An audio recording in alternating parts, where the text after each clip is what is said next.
Gospodine generale, vi ste evo došli u selo, kratka ocjena situacije i šta se to vidjelo u ovome selu?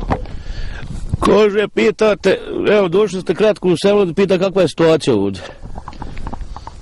Moram prije svega reći da situacija nije nimalo dobra. On kaže da je situacija prava, nema nikakvih problema ovdje s njega tiče. Ovo što se dešava posljednjih dana pomalo nam stvara probleme. Kaže da ovo sve što se ovdje dešava da nema nikakvih problema, razumiješ? Ali moja jedinica, a došlo nas je popriličan broj. Kaže, došao on i još dvojice samo, u ove njegove jedinice, kaže. U vojnim krugovima je poznata kao okrutna i vrlo opasna.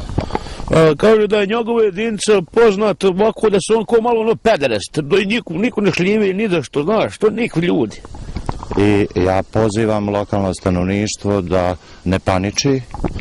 I kaže da stanovništvo slabo nek paniči, razumiješ, jer to je zajeba, nije to ono baš bez veze situacija. Da ne napušta svoje domove. I kaže da narod uglavnom nek bježe od kuće, to je bilo najsigurnije. O ovome ćemo razgovarati na sjednici Vijeća sigurnosti.